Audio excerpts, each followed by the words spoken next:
Okay. I guess we're rolling now. We might as well get into it. And I have a lot of stuff that I want to get into today. So I want to get the elephant out of the room first. First off, number one, I'm super excited. Have been for a while about all this coming together the way that it has to have my two brosefs on in Scott Stevenson and Alan Aragon. It's kind of weird how all this came together, but I just consider it kind of like divine intervention. So talk about, I want to talk about, clearly we'll get the elephant in the room out of the way early. Alan, we'll talk a little bit about what's been going on with you for about the past, what is it, maybe 7 or 8 months now? Mm-hmm. 8 months running. Yeah. So there were some life troubles that you had. And one of the things I'm going to be really big on, for the Swoley Trinity podcast is transparency, authenticity, us just really being real. And that's kind of one of the things that we talked about yesterday in the preliminary discussions. What I said is that there's so many podcasts out there now. It's a little bit of a saturated market. And one of the things I really want us to get back to people is just us being us, talking about everything from peer-reviewed research to anecdotal stuff, but giving it back in a way that feels more realistic rather than kind of like canned answers or canned questions and stuff like that. So we're going to be 100% real and authentic in all the podcasts that we do. And I think that resonates with people a lot better than just being either politically correct, which I'm terrible at and I'm not going to even try to do. So, which you do very poorly, Paul. I do very poorly, which I'm very proud of. So, Alan, let's talk about a little bit to get this out of the way about some of the stuff that's happened with you in the last 7 or 8 months. And like I said, we're going to be real and authentic with everybody here and put this out there. And we'll talk a little bit about your life for the past 7 or 8 months. So let's just get into it. So what happened probably 7 or 8 months ago with you? Okay, so without, just sort of shooting from the hip here,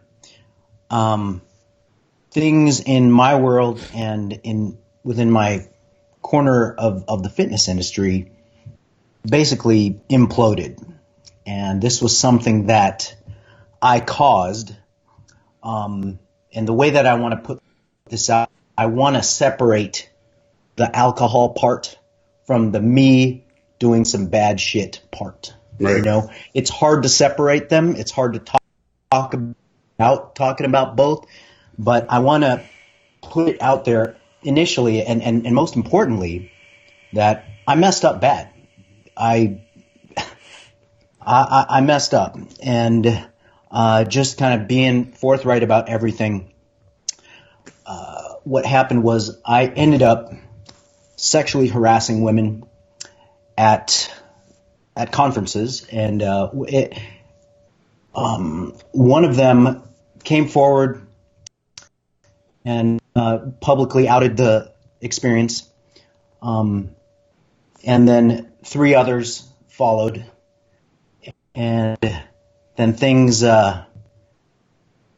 just basically shit hit the fan from there. Right. And I remember when all this came out, and kind of the chronological way that things happened was that you offered up the apology, publicly on Facebook, and then where you really bit yourself in the ass at that time was then you kind of turned around and went into a private group and kind of basically made the apology hollow by not really claiming ownership of the way that you were behaving at that time. Yep. Yeah. The whole experience was just like a head spinning thing, man. When I said that in the group, I was in a very kind of defensive and denialistic mode. Mm-hmm. And that was it was flat out wrong. I mean, I said that, and it got screenshotted and sent to the person that I hurt.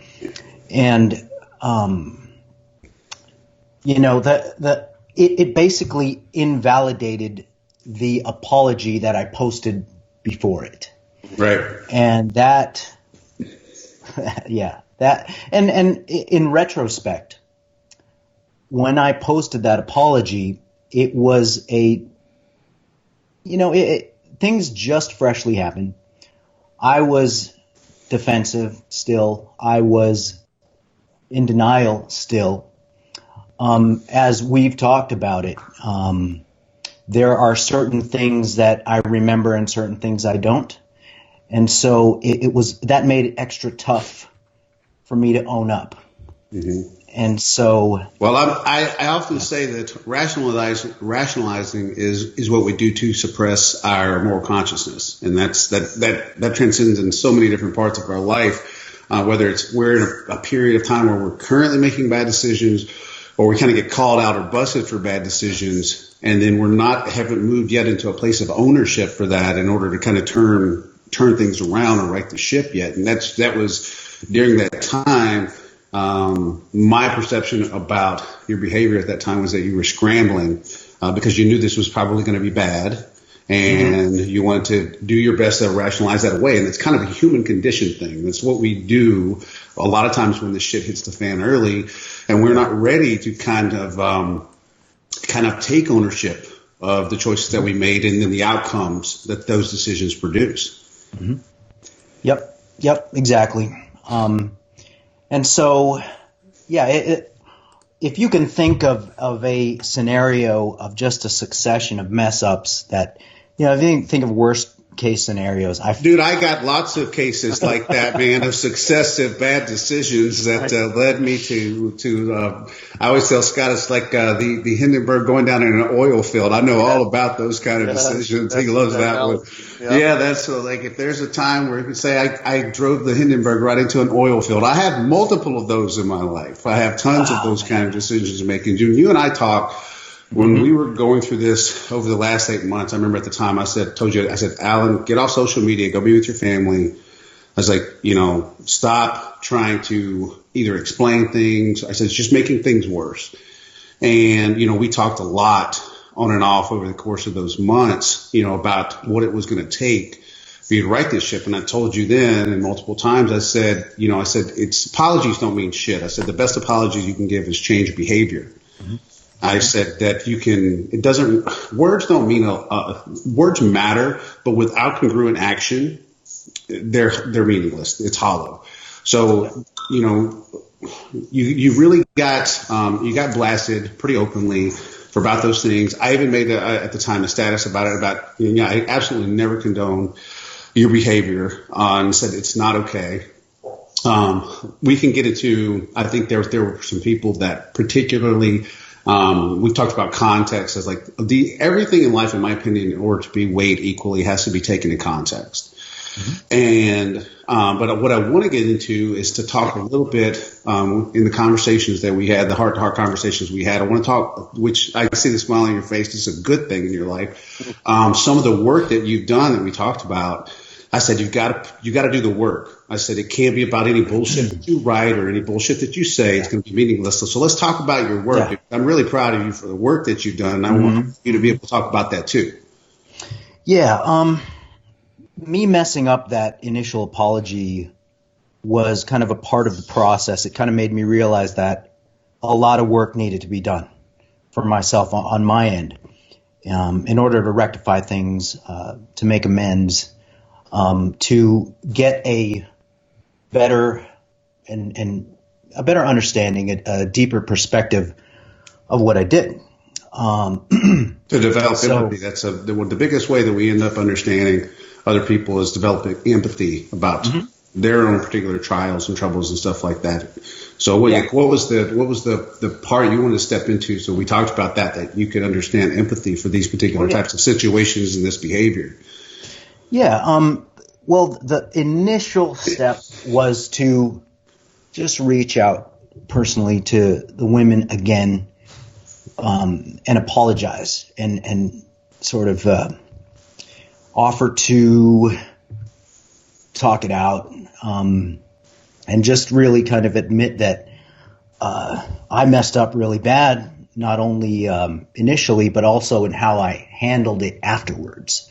So I reached out to each of the women initially. I read I read the public condemnations by colleagues and folks I knew. And we're going to get into that. Trust me.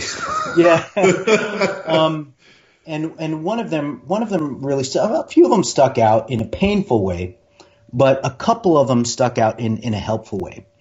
And one that really stood out to me was John Meadows, because he expressed obviously everybody expressed their disappointment, but he offered some advice. He said, "Hey, I hope that Alan looks into this and maybe looks into some women's shelters where he can actually do some outreach and get in there and build some empathy." And so that stuck with me.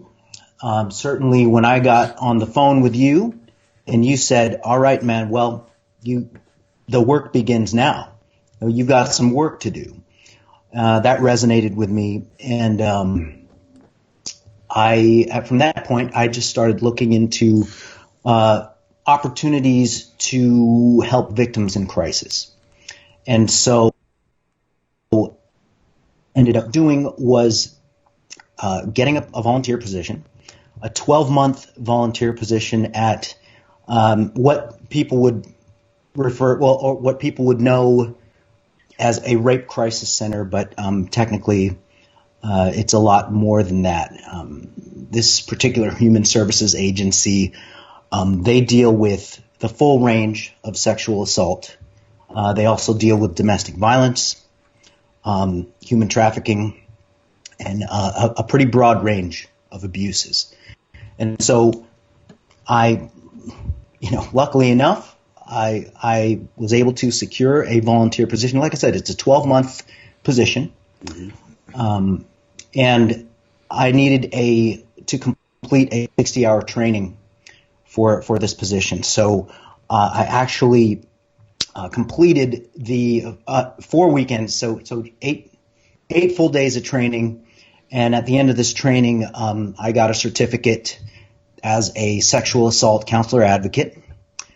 And when I told one of my buddies this, he said, "So Alan, okay, so you did what you did, and now you are a sexual assault counselor, and you're helping people in this position. Isn't that kind of like being a pyromaniac, but working for the fire department?" And I said, "Well, not at all. Look at it more like this. Look at it more like a guy who made some bad decisions and accidentally burnt his house down with his whole family in the house. And now he's working as a firefighter." So that is the position that I see myself in and I'm striving to be. And so, the range of duties I have is pretty diverse. Fielding hotline calls, accompanying survivors to forensic exams, court, accompanying them to the police department. And it's, like I said, it's pretty diverse, and it's a very unique opportunity that I've been granted to work with victims in crisis and to build empathy, perspective, and all of these things that, as I say this, it just sounds so surreal, but I feel like when people apologize for doing something as egregious as sexual harassment, they can craft the finest and most perfectly worded 3 or 4 paragraphs and post it and just go, okay, great, that looks awesome. But frankly, and as we talked about, that doesn't mean crap. So there's a ton of YouTube videos of people apologizing for this and that. I feel like the change needs to happen with the actions that follow and the continued actions. And I've been very blessed to be able to work in this capacity, which will last through the remainder of 2019. And I'm sure I'll have a lot different and even deeper perspective by the time the year ends. And I can certainly see the changes between now and when this stuff all broke out. So that's the journey. Yeah. I really don't like the pyromaniac firefighter analogy. In fact, the first thing I thought of as we were talking about this, and it's actually the first time it came to mind, was actually the story about Paul on his road to Damascus. And he had been persecuting and killing Christians. Basically, it was his whole mission in life at that time was to wipe out Christianity when he was blinded on the road to Damascus, and then ended up becoming the greatest missionary ever for Christianity after that. And so I'm not comparing you to Paul. My point is that I feel like the majority of us, you walk through life long enough, you exist long enough, you're going to have periods in your life where you make a multitude of decisions that aren't representative of the absolute best version of who you are. And that leads all of us into these valleys in our life, and we all end up there due to those decisions. Now, at that point, it's entirely up to us to take ownership of that problem or not to take ownership. But the first step in ascending out of any valley that we found ourselves in due to our own choices is to make the choices to take ownership of how we got there, and then to start the ascension out by making different choices, either to make amends to people, to make amends to ourselves internally, and to right that particular ship. And my personal opinion is that through all the conversations we've had, through the work that you're doing, through stuff like that, I know that you're doing that. And to me, there's not much more outside of that you can do. It's the wrongs have already been wrong. In my opinion, you've talked with other people about what's the best way to really, get these things right in my life again. And you put your money where your mouth is, which I think is more to be said from a lot of other people than you just addressed that, I'm really sorry. A lot of times people I think are sorry that just got caught. And in this particular case, that's what people are sorry about. They're like, well, I'm sorry I got caught. We've even had that conversation. I said in a lot of ways, the fact that that people, that some of these people were strong enough to come out and out you about this problem in a lot of ways could have, saved you from making more really crappy choices and decisions about your life. So in a lot of ways, you're probably thankful to them in some ways about outing you this and saying, hey, you need to take a step back and look internally at the way that you're behaving, the choices that you're making in your life right now. And that's how I tried to look at a lot of the decisions that I made that led me into some really shitty places, was that I'm there of my own accord. And that means the good thing about that is that when we find ourselves in those particular positions due to our own choices, then we also can empower ourselves to make choices to make things better. So yeah, there is a light at the end of the tunnel with all things. Obviously, all of us have done bad stuff. All of us have made serious mistakes. You can find opportunity for positivity in healing in all situations. With what I'm doing now, and when you mention about empty apologies or just apologizing because I got caught, or it ain't the concept of people apologizing because they get caught. That's a really common thing. I want to make it clear that I would like to be an example to anybody watching. Obviously my family, my wife, my kids, when you mess up, you do what you can to the best of your ability to make things right. So I am going to clock in well in excess of 500 hours of volunteer time at the Crisis Center. That's awesome. By the time 2019 is finished, and of course, something I don't want to even remotely frame as an excuse, but for me personally, stopping drinking cold turkey is something that I needed to do, as well as one of the steps that I personally needed to do. This is kind of ironic for me, who champions moderation all the time in all things. I happen to make the pragmatic decision for myself to just stop drinking cold. Yeah. And this has been in effect since August 25th. And I plan on keeping it that way until I basically clock out and go into the hereafter. Yeah. So and yeah, we can talk about that part as well. But I wanted to make sure that we separate that, and I do not want to frame that as an excuse because it's not. Yeah, and I think that's really important to do, because I think a lot of times when people it feels like to other people who've potentially been wrong when somebody says something like, "Well, I was drinking at the time," that it's a scapegoat. But for a lot of people, it's a legitimate thing. I think it's pretty common knowledge. We'll talk a lot about studies and scientific evidence, but I think anecdotally we can say with absolute certainty that sometimes when people are drinking, they do dumb shit. I feel like that's a fair assessment. I'll agree with that. Yeah, Scott, you can go now because you've been sitting over there quiet because you're the power drinker of the group. So right. Let's talk about your early. Let's talk about your early years. Yeah, back in the day, Scott. Tell us about your drinking back in the day. Well, I tell you one thing. First of all, this is just phenomenal to hear you guys. Like, really, we talked about this a little bit just to kind of formulate, how we would open the podcast. But this is a hell of an opening, huh? It's a hell of an opening. Yeah, we went right deep. We went right to the deep and heavy shit right off the bat. But the other side of this coin is, see, what I've seen happen here, Alan, is that you have dug in on doing the deep personal work. And that's all you can really do. 100%. Whatever decisions that other folks would make as to whether they do or don't forgive you, or what they do with what you've said, and how they see who you are now and who you've become. Like, literally, this has been a transformational experience for you, from what I'm understanding. That's my intuition.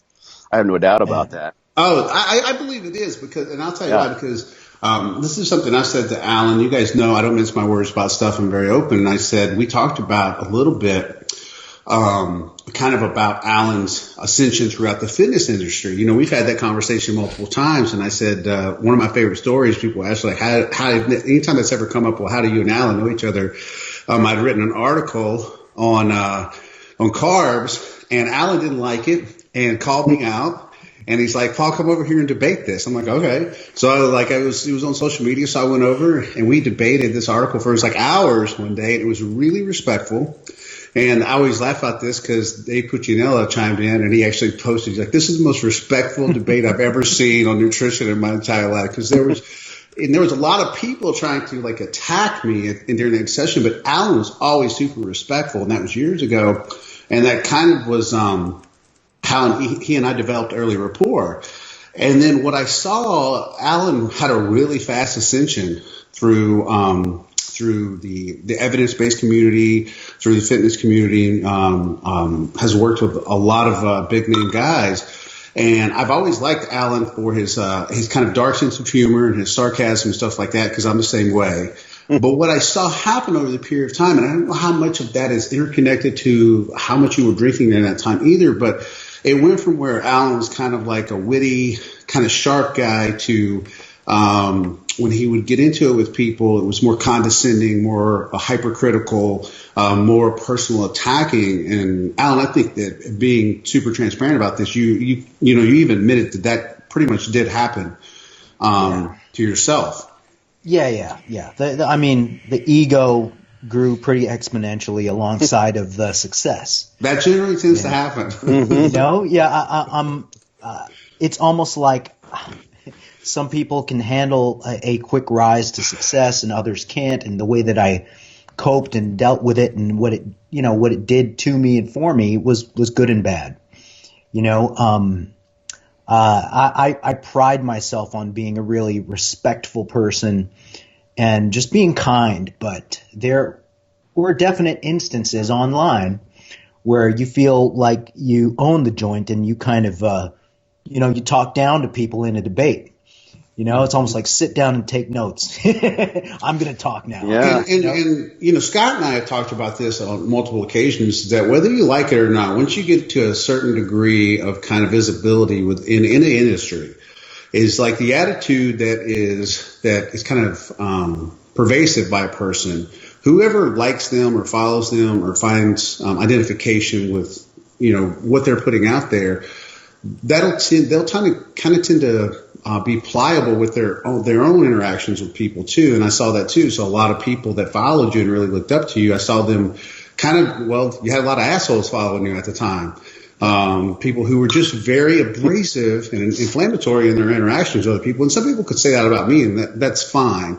But I generally don't seek out arguments for the most part. If somebody calls me out or something, I'm the guy that I'm not going to start a bar fight, but I'm not going to back down in one either. So that's just kind of the way that works. So I don't go out looking for trouble, but like if it finds me, I'm like, well, here we are. Mm-hmm. So, and I found that a lot in your following was that as your attitude kind of changed and transformed over that time, you attracted people with kind of a similar attitude in the way that they had communication with people. And that was very pervasive throughout the discussions that you'd be having, because a lot of it became like mockery. So if a study come out or like somebody said something like this and you wanted to talk about whatever a study said or, something somebody had said in regards to nutrition, it became about not just attacking that concept, but attacking the person in conjunction with it. And then what would follow would be a lot of comments from people who kind of, they want to be a part of that tribe and that clique and that whatever. So it would become one big, long, inflammatory thread about this other person. And I try not to really get into that. I'm not saying it's never happened to me. I definitely at points when I was at the worst in my life, I was a very polarizing person and very inflammatory in my own behavior. And I'm cognizant of that now to have enough introspection to look back upon that. And sure enough, when I was in the deepest valleys in my life is when I was behaving that way. So I think those things seem to happen. And I kind of see, we talked about this, you said over the years, your drinking became more and more and more of a problem day to day and week to week. And if anybody knows about drinking problems, it's Scott. So, what happened? I probably started that, Paul. I probably started my drinking career, like 15 years ago or so. I think it is kind of a blur, but I was regularly drinking since maybe about 2008 or so, and it started getting excessive as of maybe the past 5 years. And it was excessive, but I didn't see it as a problem. Mm-hmm. Things, sort of started unraveling, and then of course things came to a head and exploded where the problem was just painfully obvious. I definitely drank a lot, and I definitely kind of came to be known as the dude to, hey, if you want to have a drink, let's have a freaking drink, And interesting, Paul, when you had me fill out that personality test to just kind of see, where I'm at with that. I don't even know how to pronounce the name of it. Is it Enneagram or Enneagram? Yeah. Enneagram. Okay. Enneagram. Yeah. So one of the questions was, when you show up, the party starts. Rate this, how true this is. I'm like, yep, that's me. I show up, the party starts. And that's how it was, man, at conferences. I would just invite all my buddies to the room, and we just pre-game before the frickin' game, and then, we just continued on from there. I definitely built up a tremendous tolerance for alcohol over time. And, the whole topic of alcoholism and the term alcoholic, who is an alcoholic and who isn't, that is a really gray area, philosophically as well as even scientifically. The fact that I was able to stop drinking cold turkey and not have a struggle with ever drinking a drop again, some people would argue that, you didn't really have a problem. But, let the record speak for itself, man. I absolutely had a problem. Scott, you were similar, right? Like you drank massively in college and just stopped drinking, and that was just it, right? Right. Like it's not. Yeah, and I want to interject one thought here that something I've noticed is connecting a lot of these themes that we brought up is one of my favorite topics about human interaction is empathy. And when it comes to people perhaps making the decision to forgive or not forgive, that's going to be a function of empathy. Mm-hmm. When it comes to seeing people online who are asking you questions and maybe your ego has grown a little bit and those questions are like, it's the 100th time you've heard this question, that you have empathy for the person, maybe recognize that for them, that's a brand new question. Or maybe they're just not as bright as you happen to be, or they're new to this area. That's a function of empathy. And one of the things that alcohol does, or can do in many cases, is blur our sense of empathy. So you go and you say something to someone that is very inconsiderate, perhaps, that's not very nice, but you don't empathize because your consciousness has been blurred by the alcohol. So, and when it comes to the alcoholic thing, I grew up in my sister was an alcoholic, went to Al-Anon as a kid. My grandfather was an alcoholic. I've got the genes, so to speak, for alcoholism, I would suspect. I have, I would imagine probably still, even though I haven't been drunk for over 2 decades, really. I'm not even sure the last time it was. I probably have a tremendous capacity for alcohol. I didn't drink for about 2 years at one point in time, and a friend said, "Hey, it was the 4th of July. Let's have some drinks." And I paid attention. I counted my drinks just out of curiosity, and I had 29 drinks from mid-afternoon till that night. And I didn't black out, which I would tend to do back in my college drinking days. So I was probably, it's one of the key definitions, and this I think fits with you, Alan, if I'm hearing you right, is that alcoholism affects your ability to function in some practical, functional way. Literally, in your case, obviously, it had an impact on your career. Mm-hmm. I'll tell you a funny story here to lighten things up a little bit. So I was one of the best quote unquote drinkers in college that I knew. I was sort of known for that. And the older brother of one of my best drinking buddy friends in college, I graduated from the same school, and he knew about me. My nickname in college was Rowdy. And he knew of, the stories of the things that Rowdy had done, et cetera. And I came walking across the graduation stage, and he was there with my good friend from college. It's like, oh, here comes Rowdy, because no one knew my real name.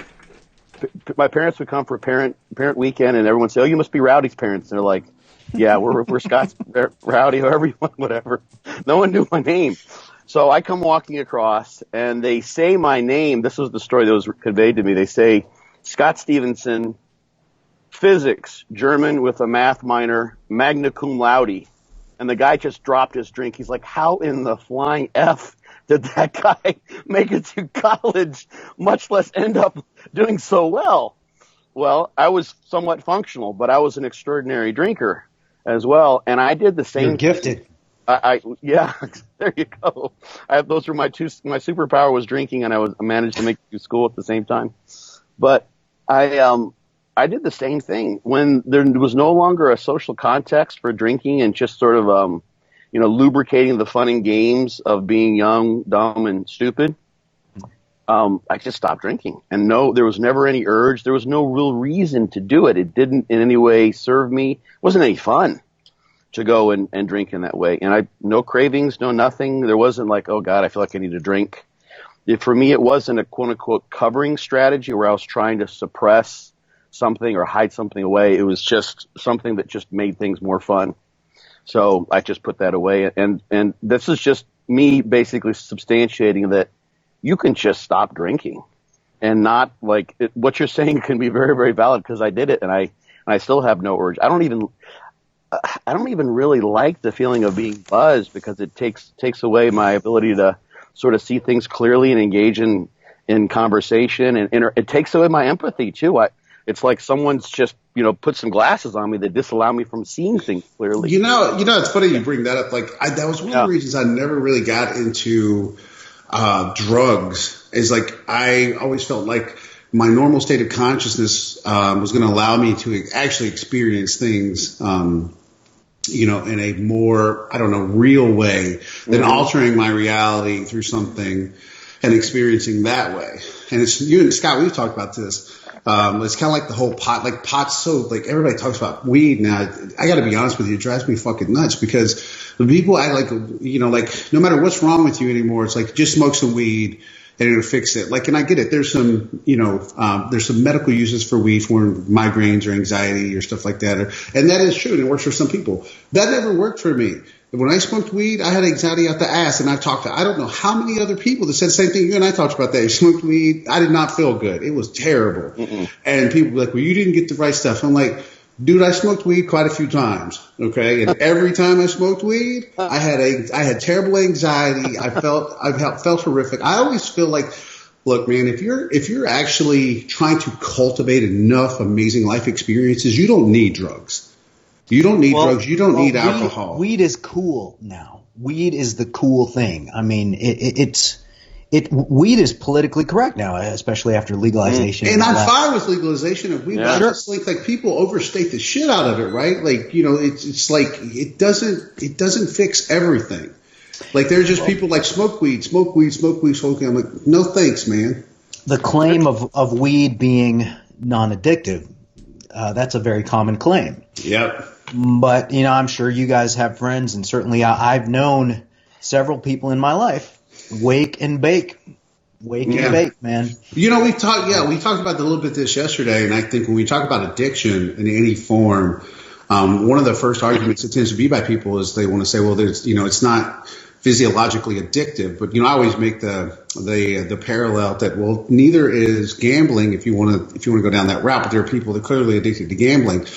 And that comes back to, we could still say physiologically there's a dopamine hit that comes with that. The point is addiction can mean a lot of different things for a lot of different people. Some people, there's a physiological addiction. And then there's other types of addiction, like anabolics. Physiologically, there's no addictive properties to them. You're putting a hormone in your body that your body already makes. But there are clearly some guys who literally couldn't never get off of anabolics because of basically they end up with this connection of how it makes them look, how that helps them train, how it makes them feel as far as their body goes. So there's different kinds of addictions to different things. We should have looked that up for you. This just looked at all the weird addictions out there, because I bet there's some really weird, like somebody probably eating other people's toenails is like an addiction. The thing that my therapist, and Paul, we talked about this too. I did about 6 years of therapy, and the concept that I think many counselors and therapists use that seems to fit really well is that what we would call quote unquote addictions, without having to delineate physiological and psychological, because those are all interwoven. Our mind to a certain degree is the sum. If you're looking at the hard case of consciousness, is the sum of the neurological functions of your brain. Mm-hmm. If you have no brain, you probably don't have a mind, at least not one that most of us can perceive. Is that addictions are sort of they're a covering strategy of some sort. You're trying to cover something up. There's something you don't want to see, in some way, shape, or form. And Alan, not to just kind of fully elucidate this, it seems like maybe with your kind of growing notoriety and the ego, that maybe the alcohol was in some way sort of a covering strategy to allow you to kind of cover up what was going on there, with kind of trying to fit yourself into this box that basically your life path had sort of crammed you into without you having much choice in the matter. Does that at all fit with how you experienced it? Somebody asked me, what do you think precipitated that drinking problem? What do you think caused it? And I think it was just a multifactorial etiology, if you will. Ooh, I like it. Here we go.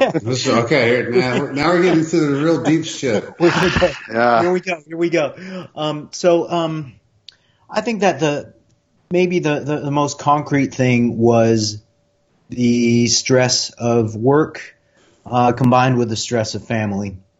The stress of life, responsibility, obligation.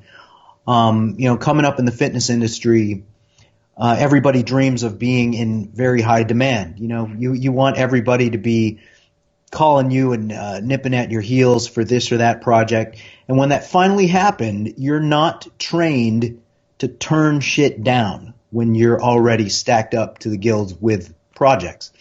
So I did my best to try to gauge what my work stack was versus what I could actually handle. But it turns out that I kept saying yes to projects, huge projects, kept saying yes to offers, whether it be building curriculums for certifications, or whether it be, taking on various research projects and saying yes to seminars, to travel. All of that stuff just piles up. And then, I'm raising two kids here. They're getting into the, I guess you want to, in quotes, would say, the difficult ages, the teens. They're already past the tweens, and so we're going to be. I got a high schooler, and then I call him my baby, but he's going to be 13 this year.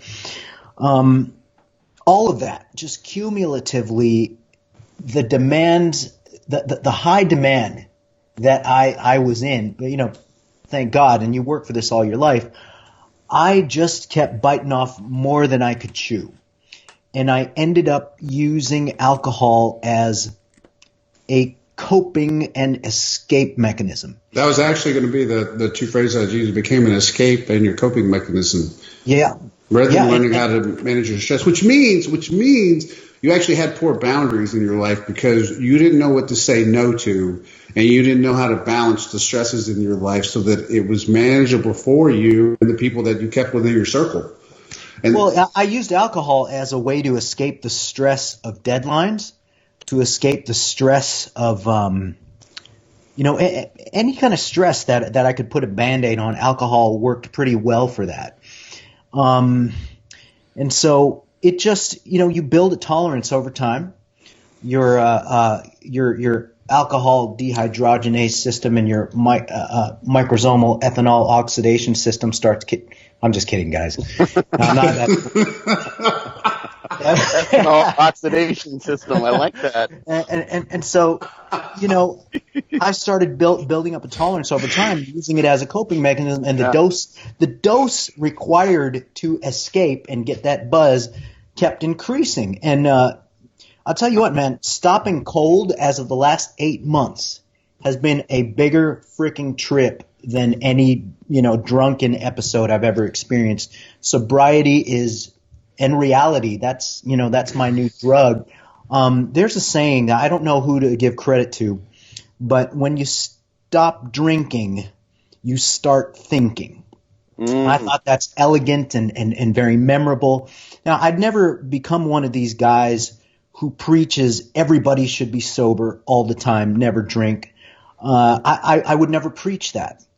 But for the folks, especially the young people, high school folks, college folks who are within that environment where you're almost required to party, and especially my kids watching me as I'm raising them, and they're about to enter that realm where everybody's partying. I think that it is a pretty cool coincidence for me to be an example of somebody who doesn't seek that kind of escape, that kind of coping, and that kind of pleasure through those external type of means, especially something as dangerous, potentially dangerous, as alcohol. So, yeah. Yeah. Well, like Scott said earlier, I think there was a lot of heavy stuff early on. And I would just, like I said, I wanted to get so much of that right out on the table. So anybody that, happens to, they want to have something critical to say, just know that we're gonna support Alan 100% in what he's doing right now. Like I said, I've seen a huge transition in his life ever since all this happened. Massive love and respect for him. It's what he's doing. And like I said, he's going to get our full 100% support and continuation.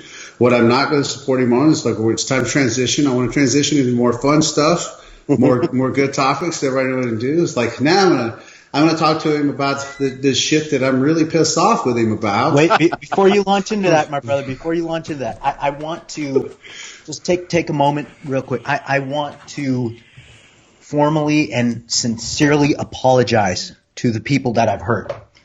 And I'm talking specifically and most importantly to the women that I sexually harassed, to the conference promoters who I let down professionally, to my followers and colleagues who looked up to me for for many years, some of them a decade running, and just got severely disappointed, appalled, disgusted, and rightly so. I want to apologize to all of you. And of course, I owe a huge apology to my family.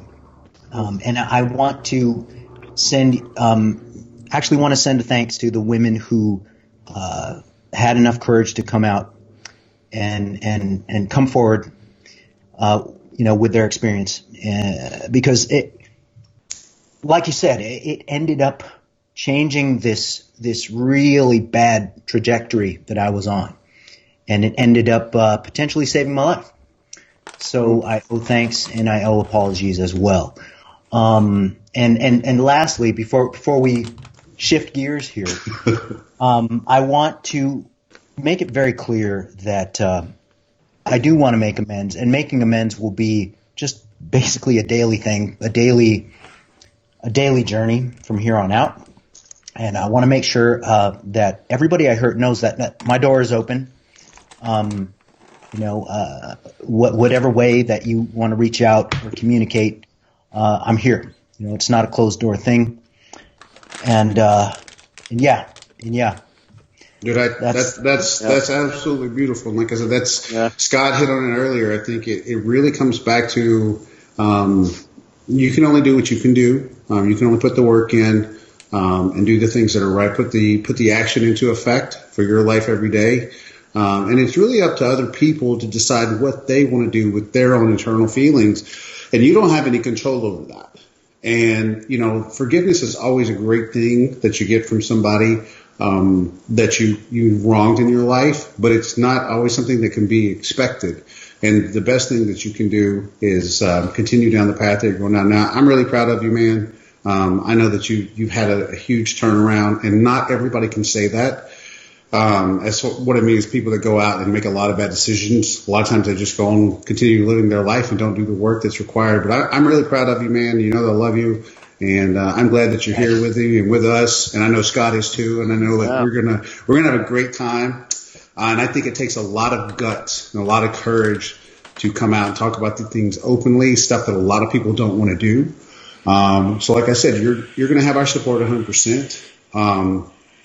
And I'll just say, one of the things that I think the measure of a man or a human being is not necessarily how they behave when everything's all hunky-dory. Mm-hmm. It's how they behave when the times are really dark. Yeah. And what they do, how they get back up when they've been knocked down. And so you're measuring up pretty well, my friend Alan. I don't know you very well. We're just, we've known each other obviously through the social medias, but yeah, this is pretty impressive. So, and for those that don't know, Scott schooled Alan. For everybody that loves Alan's work in the scientific community, Scott fucking schooled Alan a couple of years ago on a message board where Alan was acting all high and mighty, and Scott in the very Scott Enneagram 2 type way schooled Alan really hard. Fuzzy, very loving and warm and fuzzy way schooled him. So I always love that we have that connection. It's like I choked him out. I said, just go to sleep. Yeah, this was on the Intense Muscle forums, I think in maybe 2008. Yeah. It was way back, man. It was easily a decade ago, where I walked into there with my chest puffed out and like, let's, and, let's face it, 10 years ago, my views on various issues in nutrition have, they've evolved considerably over time. And boy, I hope so. We're about to get into. Yeah. Oh, we can get into it. He doesn't want to let me get into this, man. Yeah, he doesn't, even though we talked about it. Go for it, man. On the beat up on Alan.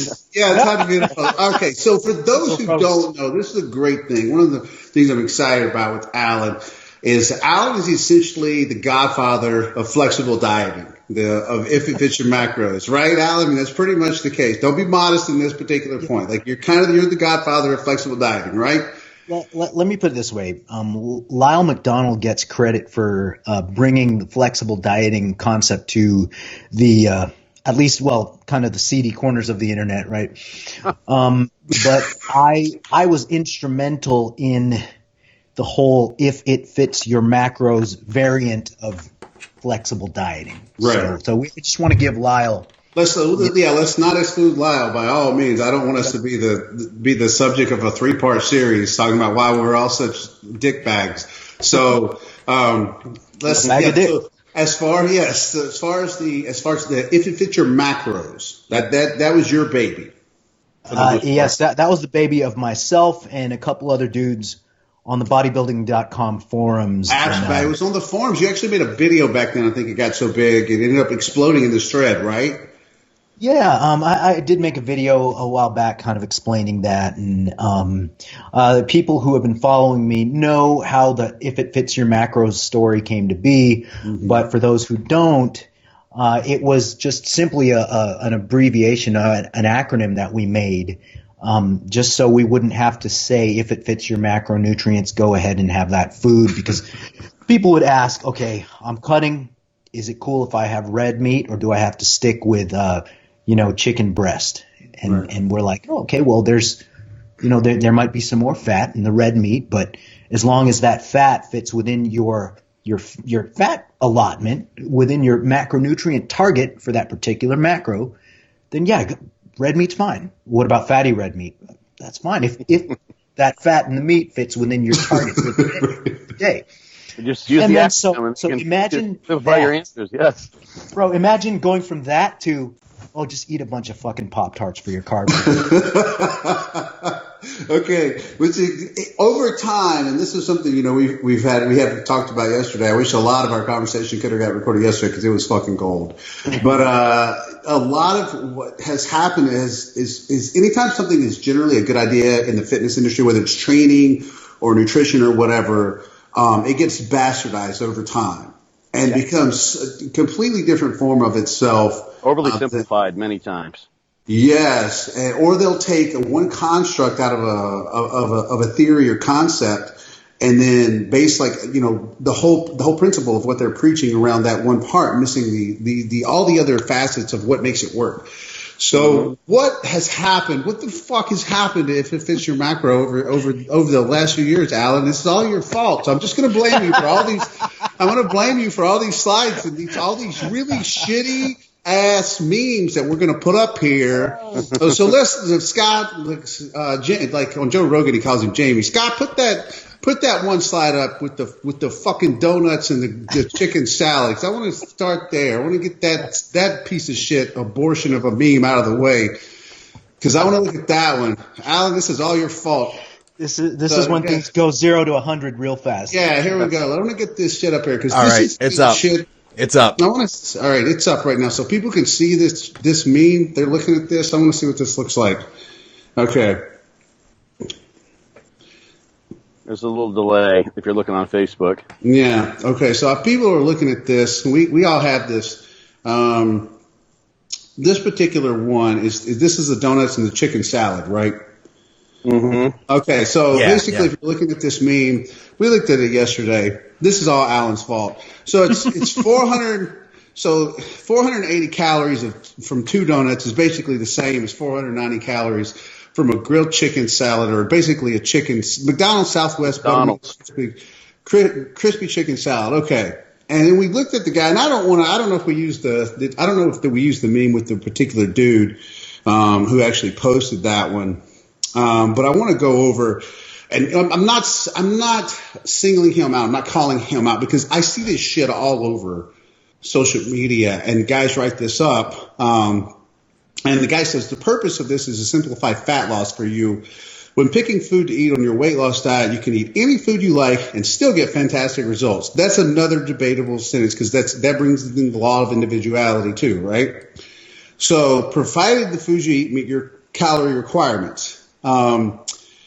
This works for many reasons, puts a person in complete control of their diet, something many people may have never felt before. They get to stay social with friends and family and eat foods they would naturally buy every week, creating less friction. I want to find the one part there that was just total dog shit, though.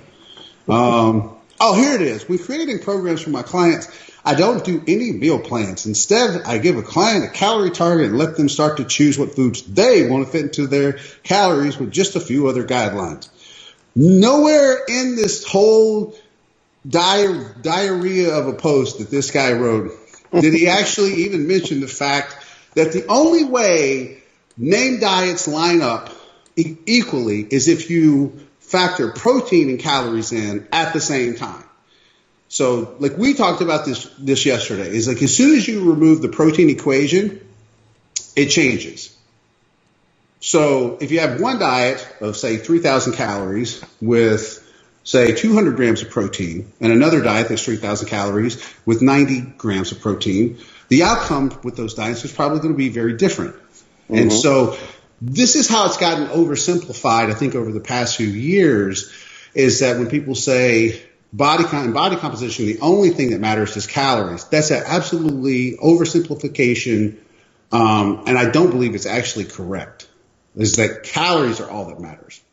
Yeah, the whole idea of putting out, let's say, a meme, with 2 donuts on the side and a chicken salad on the other side, the average consumer of that information is going to get the message that, okay, well, it's all about calories, and I can fit stuff in as long as I look at total calories. Well, obviously calories is a huge part of the picture, but the other part of the picture that often gets overlooked in these types of Instagram memes and stuff is what influences eating behavior and appetite. So if you take those 2 donuts, that could be a full third of somebody's calories if they're a smaller person or if they're dieting. Shoot, for some people it can be half of their calories. Yeah, right? Scott made that point yesterday. We were talking about if it's for I say a 100-pound bikini competitor, those what was it, 390 calories or whatever it was, that could be a third or a fourth of their caloric intake. 480. That's half of. If she's eating 100 pounds, she's eating 10 calories per pound. Mm-hmm. She's taking about 1,000 a day. So that's half her calories. That's half her calories for the day. It doesn't make any fucking sense. So it's like for a lot of people, it would be most of their carbs, and in certain contexts, if those 2 donuts. You guys remember the golden era of Krispy Kreme donuts? You guys ever have that? I thought we were still in it. I thought we were still in it. What are you talking about? You're in the midst. I thought that they were gone. I thought they were cooking their books and they disappeared. But if they're still around, I could eat a dozen Krispy Kreme donuts. Easy. And so, when you're talking about 2 donuts, the satiating capacity of that, if that's where you're going to get most of your carbs from, and you're in a dieting scenario, not everybody is going to be able to handle that very well. Not everybody is going to be able to sustain that. That's not satiating. That makes you want to eat more. That's stimulating, right? Stimulating stuff. Appetite stimulating. Right. That's anti-diet food, literally. It's an appetizer. That's a trigger food for many folks. Sends people down. Speaking of Lyle, I mean, this goes way back even before the internet, but I remember Lyle talking about when he was first doing Body Opus, and he was just eating as many carbs as he wanted. This is a cyclical ketogenic diet, and he could pound a whole 6-pack bag of bagels. Bagels a whole sleeve, right? Yeah, a whole sleeve of bagels. And Krispy Kreme, I can imagine, are worse than bagels in that regard. It doesn't in any way behoove you if you're trying to meter your food throughout the day. It just will send you completely off the rails. So, yeah, I interrupted there, but that's a very important point, I think. Everybody's different with respect to, in quotes, the amount of discretionary calories they allow in the plan. So, an idea that kind of goes missing in the if it fits your macros discussion is this whole concept of discretionary calories. Now, not everybody is expected to eat 100% whole and unrefined and, in quotes, clean foods, and that's not even necessary to try to be 100%, like I said, in quotes, clean. Because what is clean, right? That's a whole other discussion. But if that's a topic that we can get into as well, because there's the whole thing of there's no such thing as good foods or bad foods, and there's no such thing as, like, people have said for years, like, well, there's no such thing as clean foods or dirty foods, but it's all depending on what you're classifying them by. It's like I would consider overly highly processed, hyperpalatable foods to be essentially what we call dirty foods, right? They're usually and people respond to those foods differently. People respond to those. So if for example, you issue or you assign somebody 10 to 20% of calories to come from whatever they want, like alcohol, donuts, Pop-Tarts, whatever. That is a reasonable target for most people. Okay, so 80 to 90% of their diet is coming from the unrefined or the minimal refined whole foods, and then 10 to 20% of the calories are allowable to come from things like donuts, let's say. So now, this particular model, like I said, it works for most people. But however, everything has to be taken on an individual basis because everybody has a different experience and a different history with these types of hyperpalatable foods that are basically engineered to have you overconsume them passively, unconsciously. Mm-hmm. And so everyone's experience is different with that. And so that is the huge problem with these Instagram memes is people get this false idea that, all right, well, it's the same calories, those donuts are the same as that chicken salad. So, YOLO. So that's the issue. Yeah, and there's, like I said, I think the biggest problem is that we have this oversimplification. It's like almost for a while now we've had to beat people over the head with the fact that it's not about necessarily about food choices, which I agree with. For example, when you have diets that are exclusionary diets. For example, like a ketogenic diet that says, okay, well, you don't eat carbs and carbs make you fat. Carbs are bad. So there's been a battle, right, to battle, literally battling macros and food selection for so long that it's almost like the evidence-based community feels like they have to shout from the rooftops, okay, it's really about calories. But then what's happened is kind of the offspring of that is that the people who they kind of caught wind of this and they're preaching that, hey, it's about getting your calories in order. But it's also about getting a lot of other things in order. And it's also about the individual preferences, too, which I think gets tossed out. It's like, I can't eat 2 fucking donuts. There's never been a day in my life where I ate 2 donuts. If I ate 2 donuts, 30 donuts are going to get eaten. Easily. And Scott's been with me. He's seen me eat. He knows, there's no such thing. It's it's going to be a 2 donut. It's a 2. And for the person who can say, I can take a bite of that one food, like a donut or Oreo cookie, and they just eat one, those people are psychopaths. Well, you don't want to deal with them anyway. Who eats one fucking Oreo? What is that shit? I've seen those memes. What are you talking about? I think we even have that one, don't we? Do we have that meme too? What was the apple one? What was the stupid apple one? Cherries or apples? I just found while you guys were talking, and I suspected this, it made me think of the abstinence violation effect. Mm-hmm. The what the hell effect, where someone is staying on a diet or staying there. In this case, we're talking about abstaining from. There you go. That'll work. I just pulled. Let me get it in there. That one right there. This is another stupid one. Thanks, Alan. I pulled the Apple one up. We've got the Apple one on the screen. So got the Apple one and bad calories and good calories. So it's like the 2 Oreos are bad calories, and then whoever made this one is basically trying to say once again the only thing that matters is calories. But are we really do we need to make comparisons to apples and Oreos? Lots of people eat. Here's the thing. An apple, I don't know if you guys, apple is super satiating to me. It's one of the fruits I can eat, and I'm so good. If I'm really hungry during dieting, I'll eat an apple or I'll eat cucumbers and tomatoes, and I find foods like that can satiate me that are generally pretty calorically low. No one eats 2 fucking Oreos. No. You can find me a pack where they just sell 2 Oreos, and it'll say on there for psychopaths. There's actually human torture experiments. Right, They're going to start you and give you 1 Oreo, and then watch you salivate for the next hour while you look at the bag.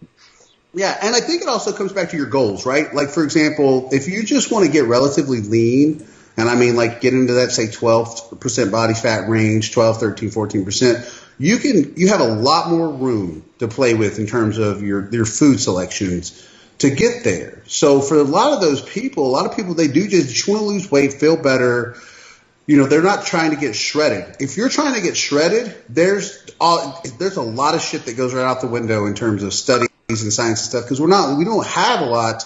Who's to say, Scott, you and I talked about this, who's to say what's going on with the body, especially take some guy that's taking a gram of Tren a week and a gram of Test a week and is running he's 240, but he's eating 1,400 calories. Who's to know what the fuck is going on physiologically in the body in that time, right? Yeah. Like we don't know. Notice none of us coughed. None of us. Yeah. I found a study that Scott McNally, you can put this up now, that actually relates to that. So it's and I started to mention this before, the absence violation effect, where people who have been abstaining from something, in this case abstaining from food, and when they violate that abstinence, they just say, what the hell? And they just give in. And the studies with very, very low calorie diets. So like 800 calorie a day type diets. And there was a relationship between those people who showed a greater abstinence violation effect psychologically, attributing what they'd done to themselves, beating themselves up about it, and how much weight they lost over the course of time. So in other words, the longer they went, where they abstained from eating these kind of outlawed foods, when they finally gave in, they ate a shit ton of it, right? They had so the absence violation effect will affect some people differently than others, and that's what they found in this study.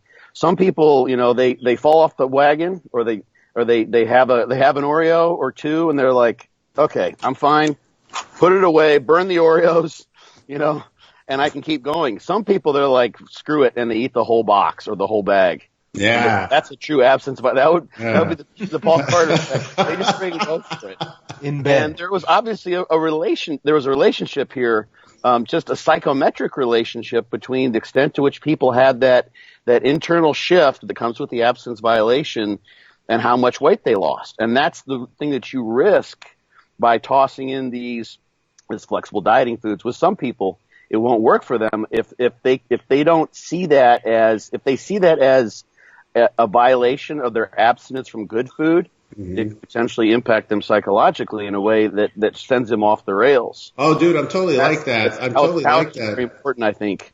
Yeah. Whether you're saying this is part of an orthorexic approach, these are your narrow parameters, or which is what I think one of the main issues with the if it's your macros idea can be, is that there are no rules. You just eat, and as long as it all kind of matches up in some willy-nilly way, there's no structure here. You can kind of do whatever you want, like the quote you read from the Instagram account you'd found. Right. You don't set people up. But that wasn't when he said flexible. There's a kind of a difference between flexible dieting and if it fits your macros, and maybe it's important for us to delineate that, right, Alan? Yep. Because with if it fits your macros, you're still trying to hit certain macronutrient guidelines. Whereas it almost seems like flexible dieting, if you're going by these memes, they just throw the fucking macros out and just like make it all about calories. And that's some bullshit right there. If you're trying to actually have positive body composition changes, macros are kind of fucking important. Absolutely. It gets dangerous to name approaches. You know what I mean? Because there's these inevitable implications and definitions that people attach to it. It is kind of a dangerous game to say, I am a flexible dieter or I am an IIFYMer, mainly because everybody has kind of a different idea of what that is. And it's inevitable. People are going to project their own kind of biases into the terms. And so, and it's just really interesting how flexible dieting, or let's take IIFYM, for example, over the years, how much closer it has come to, okay, well, regular healthy dieting. We can't necessarily just limit it to saying if it fits your macros. It's more like if it fits your macros, micros, fiber, and proper variety of foods in order to hit these targets. And so it ends up just being an oversimplification that is not very productive all the time.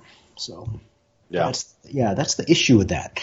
As far as like the way that this whole flexible dieting thing was treated, like in the literature, it's typically been pitted against rigid dieting or just dichotomous thinking, where people have a perception of good foods and bad foods, or foods to always eat versus foods to always avoid.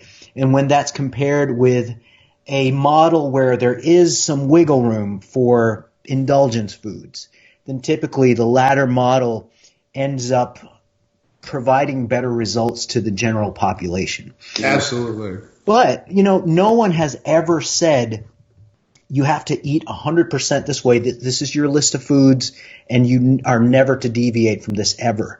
And so, there's kind of a middle ground there between, okay, just fill in your macros with whatever, and okay, here's the Pulcinella 6 foods right. network. Right. How's Dave? Was that Mike or Dave? That's Dave. That's Dave. I love that. I love it. Yeah, but what's crazy is at the same time, Dave has produced thousands and thousands of people and got them in amazing shape by eliminating, and kind of containing. No wiggle room. There's no wiggle room. Yeah, you're going to be eating those 6 fucking foods, and it's pretty hard to overeat when you're eating foods that are highly satiating but are calorically not very dense. But are very nutrient dense. And that's when you and I, Alan, we've had that conversation before too. It's like if you're eating very highly calorically dense or highly nutrient dense foods, more often than not, it's crazy. They're kind of calorically low. Like if you start looking at chicken breast, potatoes, rice, you start looking at the traditional bodybuilding foods, and you actually use a wide variety of them. I'm not talking about like limiting it down to like say even 6 or 8, but you can pretty much go into the grocery store. There's a lot of foods, whole foods to pick from in a grocery store. But if you actually look, when you start looking at whole foods that are pretty much not very overly processed or not processed at all, and we look at the original paleo, right? Like before they got crazy too, when you could still have like sweet potatoes, but you had all your meats and you had vegetables and you had nuts and fruits and that kind of stuff. It's hard to overeat on those foods. You can overeat on nuts. Nuts pretty easy to overeat on calorically, but it's hard to overeat calorically on just whole foods, right? Like if you were going to have eggs, vegetables, fruits, some nuts here or there, where you manage the serving size, chicken, red meat, turkey, fish, whatever. That's a really good overall diet. And it's kind of tough to overeat on calories if you just stick to whole food sources. Yeah, I had the good fortune of meeting my wife, 25 years ago. I ended up marrying her, and we'd been married for 19-ish years, and she was just raised on eating whole foods, healthy stuff, and so I've had the fortune of eating that kind of fare for a long time. And so when I take a look at what's going on social media and people posting their foods or their diets, and it's all processed, packaged stuff, and I'm thinking, dang, man, it is extremely easy to overeat certain ultra processed, highly refined foods in terms of caloric density. And so I've spent a lot of my time giving paleo and paleo proponents a hard time, but it's actually it's a pretty good diet. If you actually go back to the original paleo, once again, another idea that kind of got nuts when they started making like paleo cookies. And I put up a meme. You see that meme I put up in my story the other day about how difficult the paleo diet is? It's the 2 cavemen in the cave, and the one's adding all these different ingredients, all these organic ingredients. It's like, this paleo shit's really hard. The one caveman saying that. But if you went back to the origins of like the paleo diet, let's just say you took a diet. Let's not even name it. But let's say you limited it to chicken, fish, beef, turkey, and then you said you can have any vegetable, you can have any fruit, you can have an assortment of nuts. You can have eggs. You can have milk. I mean, these are all things you get right from the earth or from nature. Potatoes, exactly. Jack LaLanne type stuff. That's what Jack says. Yeah. It's tough. First off, number one, it's tough to that's why nobody ever has finished a clean bulking cycle. You ever see that? It's like what happens is anybody starts on a clean bulking cycle, 2 weeks later, they're like, man, forget it. I'm just eating pizza and burgers from here on out. It's hard to get in a lot of calories. Yeah. When you're eating non-processed, when you're eating foods that are not overly processed. Sounds like a rationalization for your eating habits, Paul, but I'll just leave that to you. I don't do. What are you talking about? Like I've been like right on point for like 3 days now. I don't exactly. Yeah, what's interesting, guys, is and you may have heard of this research out of a couple decades back from Susan Holt. She put together the Satiety Index, Yeah. And it was 38 foods they from used across the food they used white bread to set the kind of the point where they would measure. That was glycemic index. I'm talking about the Satiety Index. Satiety Index. They use white bread to set the same way. They used to set it. Yeah, you just set the standard at 100 because what is it? Boiled. I talked about this, guys. Boiled white potatoes. Apparently, it's like 330 or 353% or whatever. Right? We're talking about the same one. Okay. Yeah. You're right. And so this Satiety Index, the foods that score it wasn't necessarily an intuitive thing. You wouldn't necessarily think of certain foods being more, highly satiating compared to what you would intuitively imagine. But when you take all the foods that score high on the Satiety Index, with the exception of like white potatoes, it kind of ends up looking like a paleo diet. It does, right? I remember thinking that as I went through it. Go up soon here. I've got it on my computer. I sent it to Scott. Boiled potatoes is the top, followed by oatmeal, then apples, beef, baked beans, wholemeal bread, popcorn. I presume that's not the movie style. Popcorn. I had this conversation with Chell all the time. Like, if we make popcorn at night, I swear to God, like that's it. I'm done for the evening. Popcorn is so satiating, right? It just sits on you for some reason. As long as it's not the movie stuff, like right. That's a whole other deal. Like that's like 9 million calories with the butter and the oil is cooked in and everything else. But she doesn't make it that way, and it's just corn, right? That's blown up. I guess on this particular graph, this doesn't seem to be all the foods, but the second from the bottom is donuts at 68% of the satiety of white bread. Wait, you're telling? Well, it doesn't fucking matter, man. It's the same. It's same as a chicken salad. Right. So this whole Satiety Index stuff is bullshit. You kidding me? Even lower than donuts is the croissant. And that's totally true because those just melt in your mouth. Are you kidding me? A croissant with butter on it, dude. You can smash those from like 6 a.m. to like 12 p.m. at night. You're never full. Like you just. And it's just a segue for a future episode here. You do have a monster eating fest coming up with Shell I there. I do. Yeah, I'm going to do 15,000 calories in a day. When is this? What is this monster? Probably gonna. So like, everybody makes fun of my eating ability in some way, shape, or form. Ridiculous. It needs to be. So it's I can eat a lot of food. Like there's all sorts of guys that are like 300 plus pounds that think they're big, and I'll eat them under the table. And so like I have a friend who it's a married couple, and they would call me over whenever they would have these big get-togethers, and not enough people would show up, and I would go over and I would eat all the food. So they had like a Super Bowl party for like 20 people, and there's literally only like me and one other person showed up, and I just stayed at their house for the next 7 hours and just ate all the food they cooked. So like, I can eat. So I'm going to do a 15,000 calorie day, and my girlfriend's going to do a 10,000 calorie on the same. She won't make it. She's not here right now. She's out walking, but she'll never make the 10,000 calories. Just trust me. But I'll knock out the 15K. But trust me, I won't be eating McDonald's salads in order to make that, to kind of flip that on its head. I won't be eating McDonald's salads. I'll probably be eating a lot of donuts and Oreos. Yeah, croissants on that day. Yeah, there's actually, I found it's a honey bun, normal sized honey bun with extra icing on it, like right at the store, 710 calories. Just in this little honey bun. That's kind of the funny thing that we're talking about this, right, guys? Like it takes. So, like, it's so easy to knock out. Like, people think, go do this exercise for X amount of time for an hour. And Scott, when you were talking about that, was like, it's almost damn near impossible for the average person. They talk about burning 1,000 calories, like in an hour. It's damn near impossible. Yeah. And so these people, they go do this, they do cardio. Maybe they burn 400 calories or 500 in a hard session, right? Mm-hmm. And then you go in and do it in like 10 minutes. Yeah. You burn, if you're burning purely carbohydrate, it's about 5 calories per liter of oxygen. So to get 15 calories per minute, so you have to be at about 3 liters of oxygen VO2.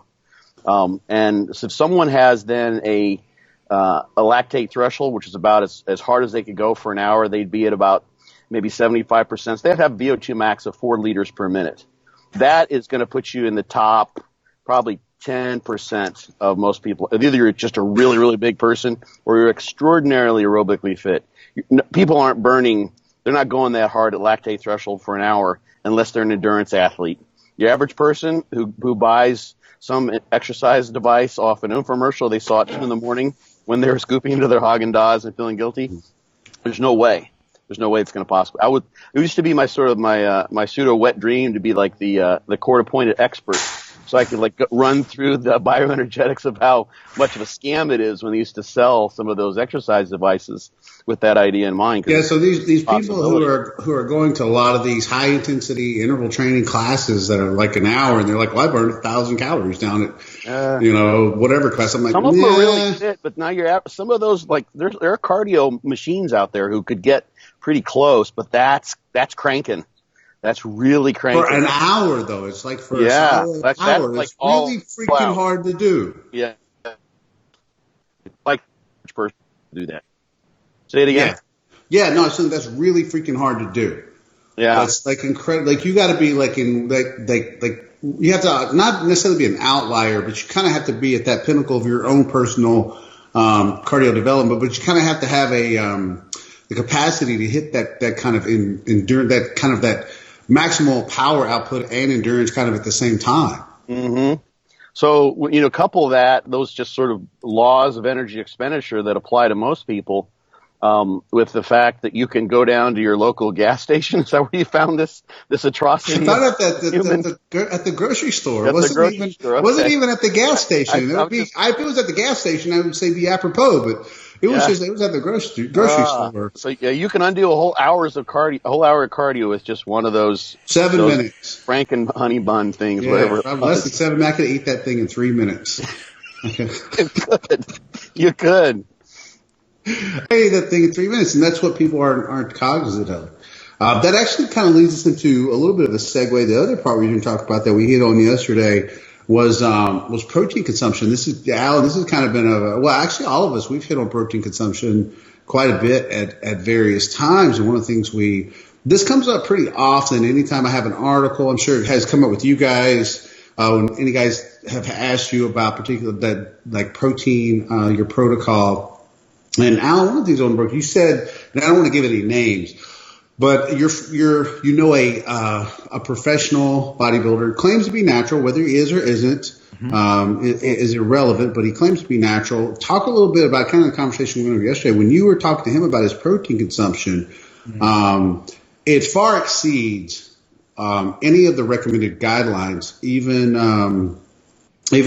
kind of the literature that we all know it exists for, like looking at physique athletes or exceptionally hard training athletes. And this guy is pretty jacked, right? Oh, yeah. This is my buddy Joe, and he's an IFBB pro, competes in natural.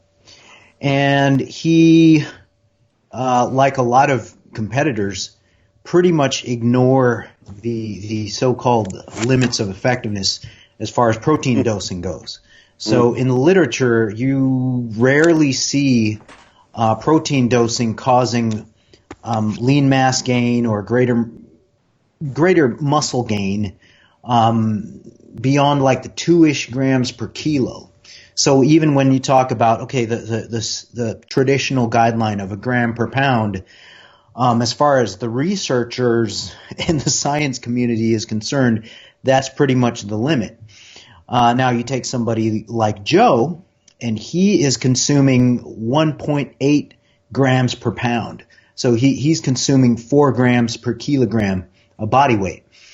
And he's winning shows. And when you look at the case studies of bodybuilders that are now showing up in the peer-reviewed literature at the elite level, purportedly natural, these guys are consuming an average of about 3 grams per kilogram of body weight, so about 3.5. So you're looking at significantly greater protein intakes in these top level competitors compared to what the research is saying. Okay, well, that's the cutoff, right? The research typically cuts off at about 2.2 grams per kilo, sometimes less.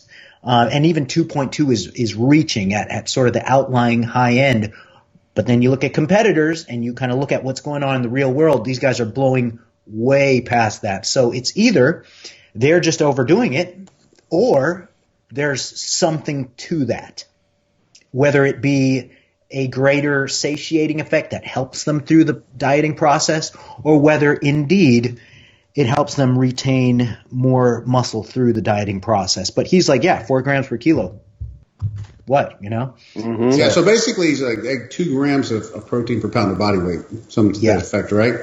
Yeah, so. Right about there. Mm-hmm. Yeah, and believe it or not, I still saw that argument this morning, even though despite the fact that we have a pretty significant amount of studies now showing it's really difficult for the body to convert protein into fat. We still have people believing this says, well, all calories can be converted into fat, but calories from protein, it's damn near impossible for protein to be converted into fat. And so despite that, you still get people saying that. Scott, I want to get your take on this, though. What do you theorize here is the potential chasm that exists between what we see in the peer-reviewed research, saying we kind of top out at that 1 gram per pound of body weight or 1.25 grams per pound of body weight in comparison to what we kind of have seen anecdotally for over the past 20 years. Since the 90s, guys started kind of super dosing protein by significant amounts in comparison to what they were doing before. And sure enough, there's a big, and people can say, well, there was insulin or growth hormone or whatever. But even at the natural ranks, we kind of saw that too, was that guys started really ingesting a lot of protein. Dante Trudell's talked about this over the past, couple of decades, even for natural guys, like totally natural guys that, super loaded with protein, at 400 to 500 grams a day made a significant difference. But like I said, there seems to be a chasm there between what we're seeing at the research side and kind of what we see anecdotally. Bell, what do you theorize is that may be going on there? Oh man, there's so much here. First of all, bodybuilders are extremists, so that could be like a massive part of the explanation here. I think in order to address this in some sort of systematic way, you need to think about whether we're talking about a situation where someone is in caloric excess in the off season and they're trying to gain muscle mass, or whether we're dieting down and just trying to hold on to muscle mass. So, if we take the excess muscle gain scenario and we look at the literature, what Alan said is dead on. There's a famous kind of series of studies that Jose Antonio did where they were used, I think, 3.4 and then 4.3 grams per kilo. There was no change in body composition. They did not get fatter in the long. That's one of my favorites where they super dosed it. I think it was more than 4 grams per kilo. Mm-hmm. And all they saw, they didn't get fatter, but if I remember this one correctly, Scott, they didn't see an actual increase in muscle mass either, though. It's just they didn't store the extra protein as fat, and that was a pretty large amount in comparison to all the other studies we'd seen before that. No one was storing the protein as fat. Yeah, great study.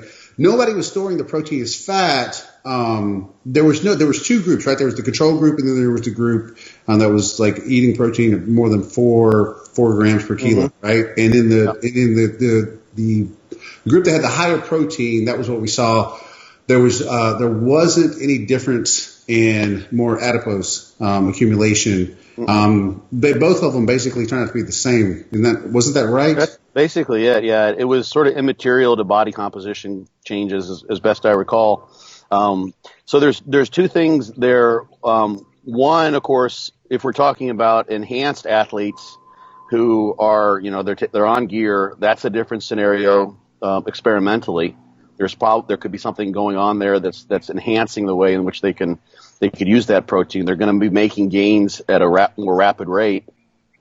And the other thing, and I've looked, maybe Alan, you've seen someone try to do these calculations as to what literally the caloric cost is for building a pound of skeletal muscle in terms of the protein synthetic costs, everything that's going on from initiation, translation, the whole kit and caboodle from gene to literally the formation of the myofibrils in a large skeletal muscle. You've got satellite cell activity. It's a major construction project to do that. So one of the things that I think you can, when you look at the Jose Antonio study, and not necessarily criticism of the study because it was well designed, I think they just wanted to look at the effect of protein per se, is that if it's almost, I'm going to use an analogy. We haven't had enough analogies yet, so I need to throw some more in. You haven't even done one yet. Yeah, it's sort of like if you bring more lumber to the construction site and you don't have more workers there in terms of energy to supply those workers or to build more of houses or whatever it is you're building on the site, why would you expect that extra lumber to be of use? The calories need to be there in some way, shape, or form. And that's what guys who are extreme enough to be enhanced are doing. That's what guys who are doing DC training are doing a lot of times. For instance, they're ensuring that they're in caloric excess. I think it was an amount along the lines of like 800 calories per day of caloric excess, but purely in the form of protein in that study by Jose and by Joey. And that was protein. So that was basically, there's a high thermogenic effect there. That's not going to be the best way basically to fuel what's going on in terms of the construction project of muscle remodeling and muscle hypertrophy. Yeah, that study was real interesting. There is a study. Go ahead. Scott, sorry, I heard someone cut in. I think I got a delay here. There you go. I was behind by about 5 seconds. Go ahead, Alan. Yeah, the Antonio study, you're correct that it was 800 calories of protein above and beyond what the control group was consuming. And so the control group was consuming around 2 grams per kilo, so pretty close to a gram per pound. And then you compare it to this experimental group consuming about 2 grams per pound. And so the extra protein seems to have disappeared somewhere because there was no in the toilet. There was no greater gain of muscle mass. But I think that there's a few potential explanations there, and one of them being a misreporting of the protein intake. So as a subject of a study, you always want to please the researchers. You want to please the research personnel. There's a certain amount of shame involved with not being able to meet the demands of the protocol. So I think that for Antonio's study, there could have been a certain degree of actually over-reporting the protein intake, just to say, okay, yeah, I did my 4.4 grams per kilo today. I think there's a certain amount of that. I think that there's also a certain amount of potential for an increase in energy expenditure through, possibly non-exercise activity, sort of at a subconscious level. There may be some systems thermogenically that could get switched on, like actually talked to Joey about this. He said a lot of the subjects in that study, in the intervention group consuming 2 grams of protein per pound, experienced what they would call sleep sweats. So they would be freaking in bed just sweating. Yeah, anybody that's going to a Brazilian steakhouse, which I took Scott to one for the first time, it's been a couple of hours at one pounding meat for about the next 3 hours, which, you can do what you want to with that pounding meat for 3 hours. But anyway. We're not going to bring that topic up yet. Yes. We don't. When I was in Florida with Scott, I pounded meat with him for about 2 or 3 hours there at a Brazilian restaurant. I pounded meat much harder than he pounded meat, which should be expected. But Scott, he knows how to pound. He knows how to pound meat pretty well in his own right. So thank you, Paul. But he's a good meat pounder. So anybody who seriously though, but if you've gone to a Brazilian steakhouse and indulged in a lot of protein, meat eating for a couple of hours, everybody knows the meat sweats, right? For about the next 5 or 6 hours, you're pointing, Scott, you had the 72-ounce steak out of Texas, right? The big Texan, the big Texan. And you were probably, I told you, Scott knows how to pound some meat. He knows how to pound big meat, too. Like you experience a tremendous amount of there's definitely a metabolic upswing that happens when your body is having to burn. We all know protein has the highest thermic effect of any of the macros for digestion. So if you're pounding, is that? Say if you're a 200-pound guy, you're having to pound. Well, I'm really stuck on that word pound right now. I've said it a lot in the last 3 minutes.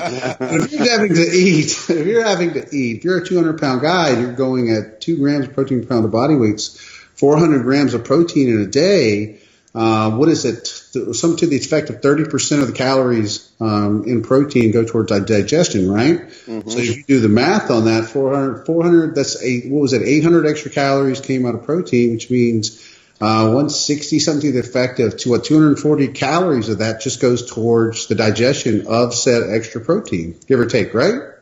Yeah, you combine that thermic effect of protein just to metabolize it, to digest and assimilate, and then you combine that with the potential for over-reporting or misreporting, and you combine that with 2 other things: a potential for increased excretion of the protein, which means you're taking a lot of shits throughout the day. Yeah, doing a lot of squats. That's a type of NEAT. If you have to go to the bathroom and you're doing some extra squats in the toilet, some extra NEAT going on exactly. There too. And that's the final thing that I was going to say is you have the non-exercise activity thermogenesis, right? Non-exercise activity thermogenesis. So you got the thermic effect of protein. You've got the potential for misreporting, and you've got the increased NEAT, and you've got the increased excrete. So you have 4 potential mechanisms there working simultaneously to make these extra 800 calories of protein essentially go missing. Yeah. Mm. Yeah, and there's a study that I like to talk about. I actually have an article on Lead FTS. I'm sure you're familiar with some of the early stuff that Claude Bouchard did with fraternal and identical twins. But in this case, this was a ward study. So they sequestered them away and fed them 1,000 calories a day above what they determined to be their caloric balance at the initial start of the study for roughly 3 months, 6 out of 7 days a week. And basically, they found a tremendous variability in the increase in body weight amongst these individuals, and it was obviously the identical twins were very, very close. The fraternal twins were a little bit close, not quite as close, but relatively close to one another. And then the spread across the pairs of twins was like a 3-fold spread in terms of the weight gain. And that was 1,000 calories a day. That sounds like it was absolutely brutal. That was mixed macronutrients, so there wasn't just protein. So that in that case, they did produce weight gain, I think, in all the pairs. They have a couple plots that I think I maybe have in one of the articles I've written. I can see them in my mind's eye, and I've used them in presentations. And in that case, there was no misreporting because they were watching them eat every last little bit off their plates. They were going to complete control of the experimenters to make sure that they were doing what they're supposed to do, and everyone gained weight. It wasn't just protein, so some of those mechanisms wouldn't have applied. But if you're in a caloric excess, at least based on everything you've imagined to be happening, nothing else changed, and you're going to have to put that weight on in some way, shape, or form. Something's got to be happening. So, but back to where we were with protein is that someone who is intentionally putting forth the effort to try to gain muscle mass and increase their protein runs into that problem because protein is very satiating. Mm-hmm. Yeah. You start eating that protein, and then you have a hard time fitting down the rest of the food. Well, it comes back to the dirty and clean bulk shit too, right? Like it's much easier to eat low satiating foods like donuts, which are the equivalent of chicken salads somehow, and Oreos that are equivalent to apples. But it's easier to, and we know a lot of guys that have gotten massive off of eating diets that, well, if you looked at the macros, they wouldn't necessarily fit into the boxes you would consider to be optimal for growing. Mm-hmm. But the fact is that, and we could get into the whole insulin discussion there, which we kind of did the other day, is the fact that you get a guy that's consistently eating, he's training very hard, multiple days a week. He's got a lot of carbs coming in, a lot of calories coming in. And, you know, we talked a little bit about the need for looking at muscle protein breakdown to achieving that net protein balance, where there may be an effect there, whereas the fact that he's consistently bouncing his insulin levels off the walls every few hours with his donuts that really is just suppressing a muscle protein breakdown so consistently that he doesn't need this extra spike in muscle protein synthesis by consuming a tremendous amount of protein in order to meet those demands. Because, like I said, we've known, right? Like you know guys that are not eating a gram of protein per pound of body weight that grow because the calories are just so high. Yeah. Yep. You know, I wanted to interject about before we transition into that topic. Joey Antonio, speaking of Antonio's studies here, he recently did a peanut butter overfeeding study. And sounds like a fun study. Did I get to put the peanut butter on shit? I tell you what, man. Did I get to put it on stuff? If you want, Paul, go ahead. People really wanted to. Did you say on my feet? On your meat. I thought you said on my feet. I was like, what the fuck, Scott? Imagine putting peanut butter on your steak. I don't think anyone in the known world put it on chicken. Who love it on chicken. God! I did a thread one night about food mixtures, right? Like food combinations, like which ones people like. And peanut butter on pretty much anything ended up making it in there. Like peanut butter on hamburgers, like that was pretty common. Oh. Yeah, and I never thought of it. Peanut butter on pretty much anything appears to be good. But tell us about the peanut butter overfeeding study. It was I don't know the fine details of it. I didn't even realize it's already been published. I'm kind of surprised to see that it's not published in one of the bigger journals who would want that, you know, that kind of publicity. But the study is called "The Effect of Peanut Butter Overfeeding in Trained Men and Women: A Pilot Trial." And so this is something I have not read the full text of. It kind of flew under the radar. Let's just do it right now. But I tell you what, I heard about this study way beforehand when Joey was still doing data collection for it. And he said, you know, you're going to see some really interesting results with this peanut butter overfeeding study. And I was thinking, man, I'm cheering for peanut butter. You know, I'm cheering to be like superly anabolic, right? I hope peanut butter goes straight to the muscles.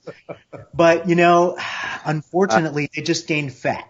Yep, I see. I just found it. Yep.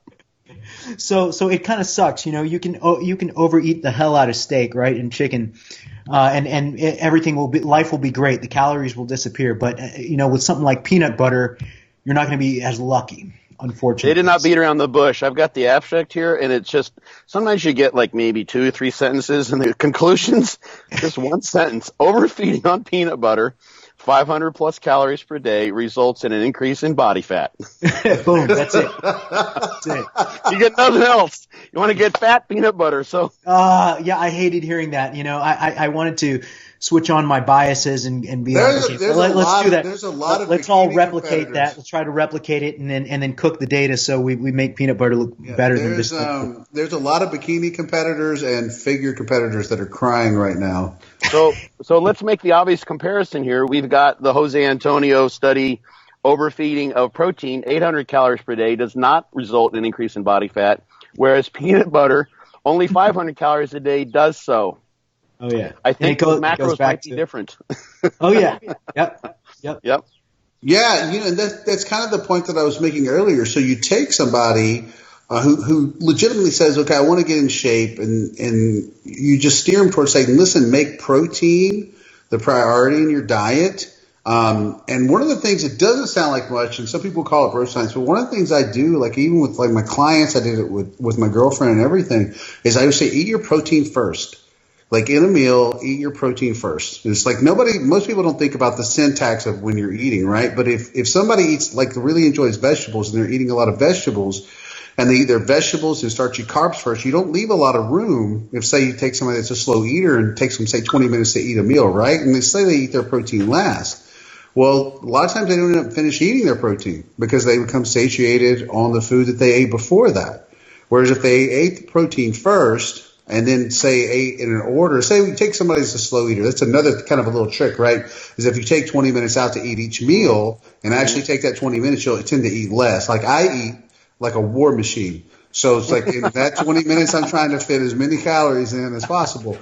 But if you actually took your time out and you were taking 20 minutes to eat that meal so that the signals from the brain, you know, from the stomach get to the brain, say, hey, I'm fed, and you eat your protein first, and you actually have a syntax of your macros where it's your protein first, and then you eat your vegetables, and then you eat your fruits, and then if you have a starchy carb, you can eat that last. But if you took 20 minutes, you're probably not going to make it to the starchy carb by that point. So you calorie restrict by default just in your order of the syntax that you're eating in. And I have to toss this in. So I went to eat sushi with Paul, just the War Machine comment. He did this actually at the Brazilian barbecue as well. And he ordered a very kind of meager, he was dieting, at the time. So he was trying to be a good boy here. And he ordered some sushi and I had finished mine. I ordered all mine at once, so I don't have to wait. Paul got maybe 10 pieces or something like that. And we're talking. And Paul is literally, it's as if the sushi is made of air. It's like he's picking it up. He's just throwing it down his mouth. It's like just vanishing. Like he's tossing it into the abyss of a black hole, and the gravitational pull is just sucking them down. He's past the point, and they're just going. And I watched him eat 10 pieces of sushi in literally 15 seconds, and I'm like, I stopped mid-sentence. I'm like, what in the hell is wrong? Oh my God. It was amazing.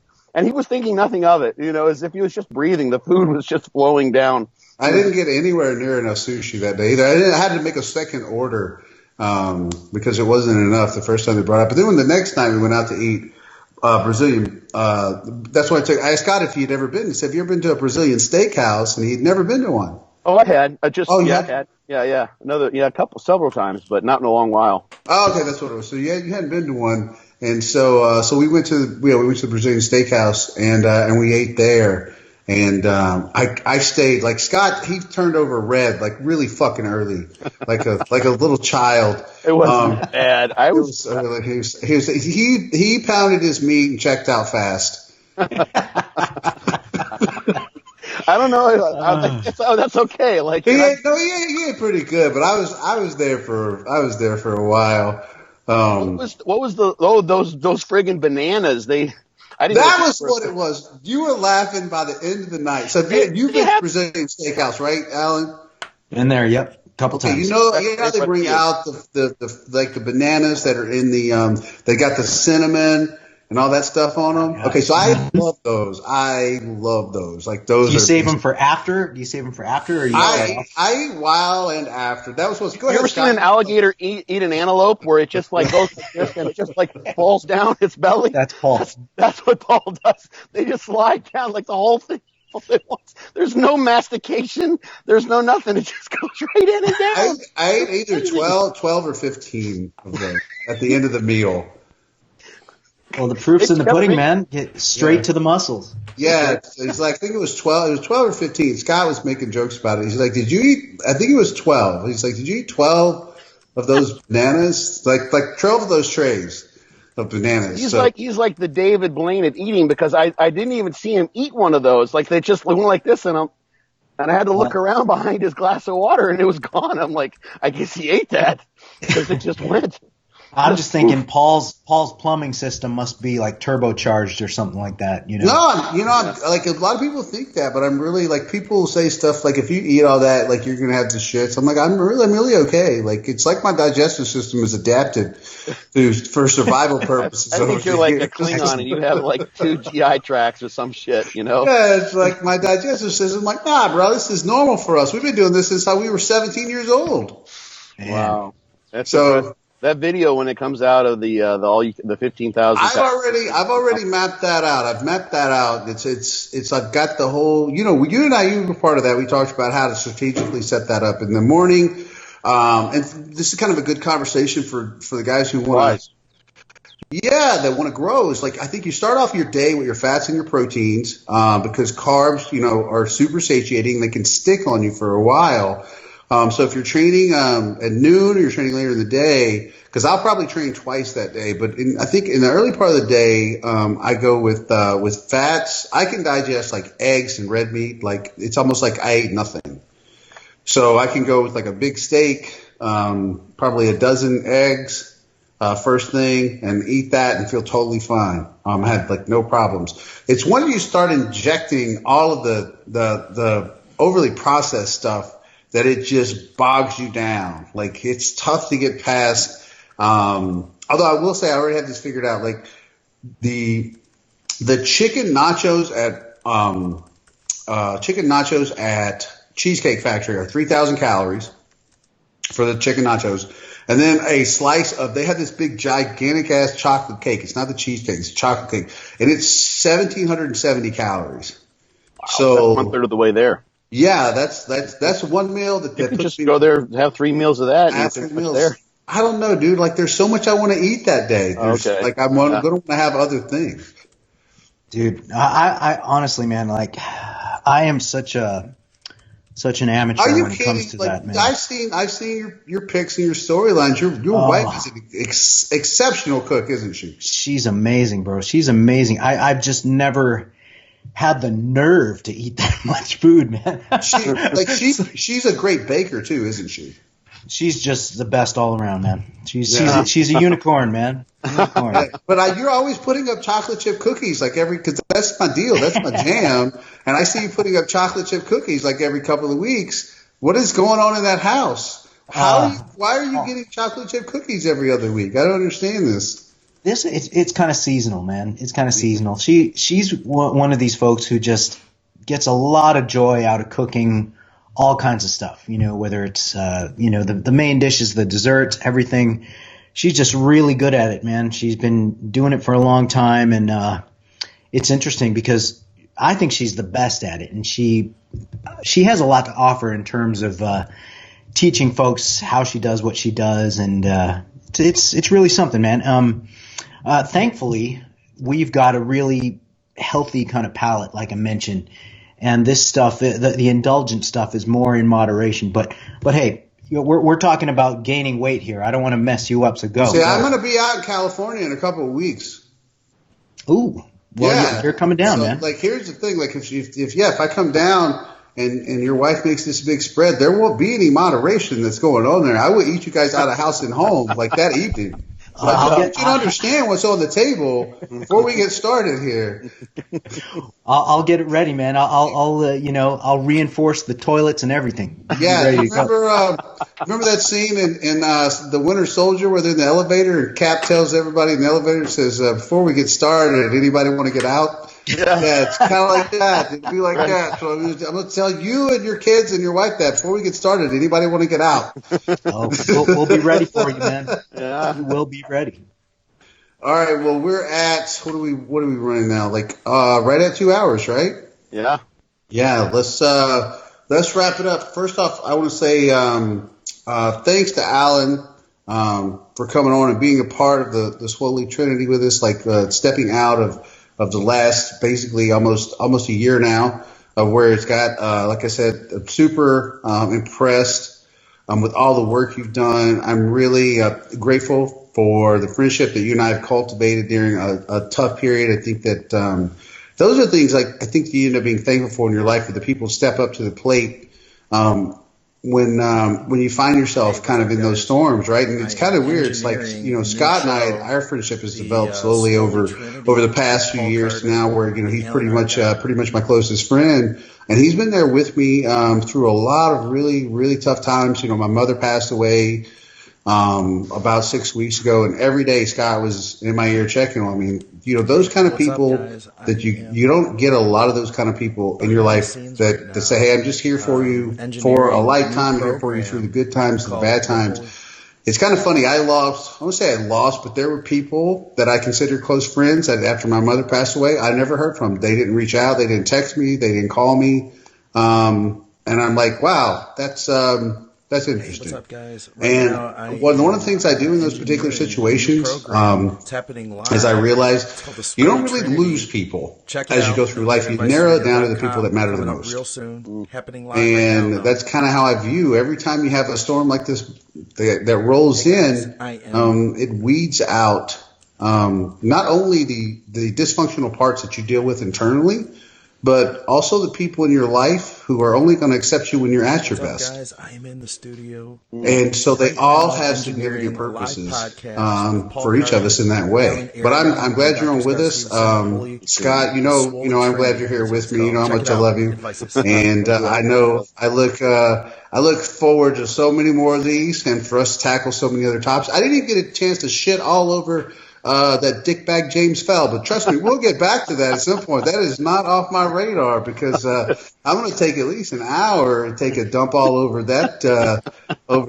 Yeah, I won't even get started on that because I'll start ranting. But I'm going to. Paul has all these really nice words of wisdom, and then like the next one, call somebody dickbag. I love it. I love the contrast. Just when you think he's a little bit getting soft, nope. Not going to take a shit on somebody. Hey, the people that I have in my circle and keep in my circle, I love dearly, and you know that Scott. If I'm one of those, like I said, I won't go searching for the bar fight. But if one breaks out, I'm like, well, let's do this. I'm glad that we're doing this now. I've been asked to do this for so long. Scott and I have been asked collectively to do this for a while, and the way that it came about, the synergy of it all, I'm really, really excited and happy about going forwards. And I feel like that we have a lot that we're all going to give back collectively, not just to the fitness community, because it gets to be kind of cliche, right? I want us to be able to give back from an information standpoint and kind of start removing some of those chasms between what we know. Alan, you and I have had a million of those conversations, and Scott and I have too, about what we see anecdotally, which is supposed to be as part of the evidence-based practice, right? But that often gets tossed out when arguments come up like, well, you don't have a study for this. I'm like, well, I don't give a shit. There's 27,000 million people that have done this and it worked for. We don't always need a study for shit that works. But just kind of bridging that gap between what we see anecdotally, a lot like the protein, like the discussion we just had, but also just talking openly and genuinely and authentically as men that have had struggles in our lives.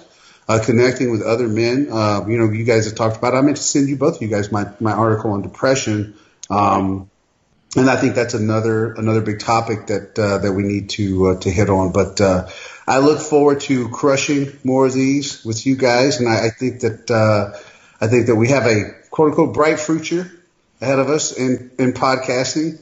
And even if it starts to get dull, I'll just start insulting people every podcast until we get enough traction.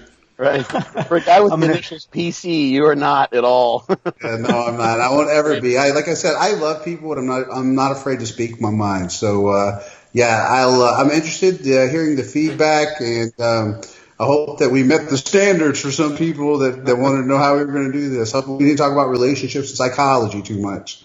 Well, we're going to get a lot of feedback from the audience, and there will be an endless amount of questions that we'll be able to cover. So, that the audience will seriously, they'll drive the content.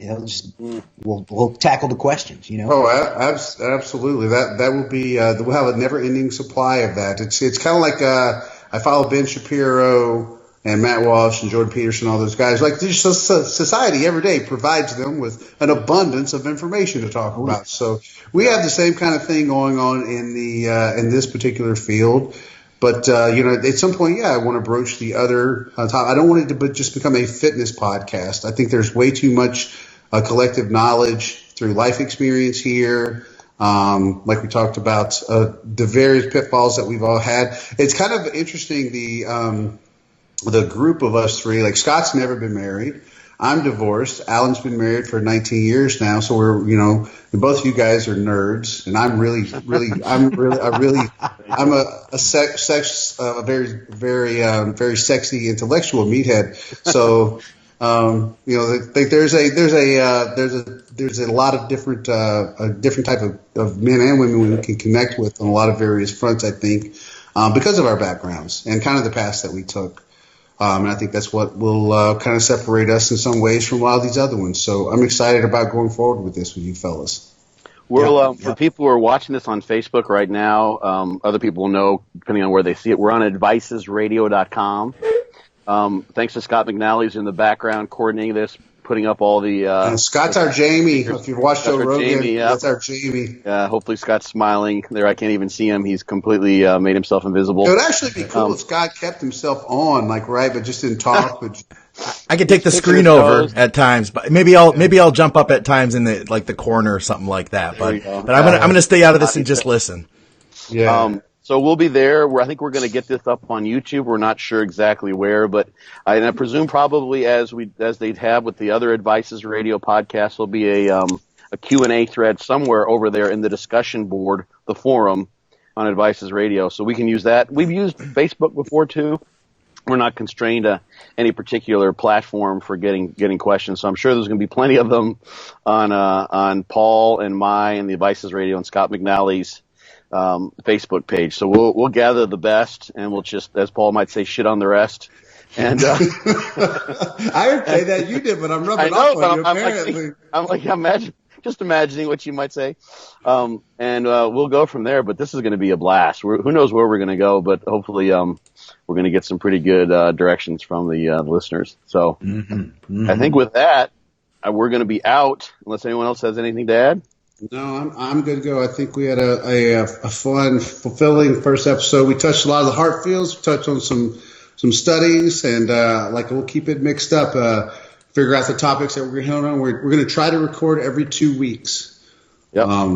Wednesdays. So yeah, we'll come back. We'll try to do like I said, we're going to do our best. I'm going to make sure everybody stays authentic, transparent, open, and honest about what we're talking about. No bullshit here. Yep. So that's the way we're going to work. Yep. So are we good to go, Scott McNally? Yes, sir. We're out of here when you say the word, Paul. All right, man. So for the Swoley Trinity, we'll see you guys back on in a couple of weeks. And for everybody that watches, thanks for joining. And we'll be back soon with more entertainment and bullshit. Thanks so much, guys. Yeah, thanks, Alan.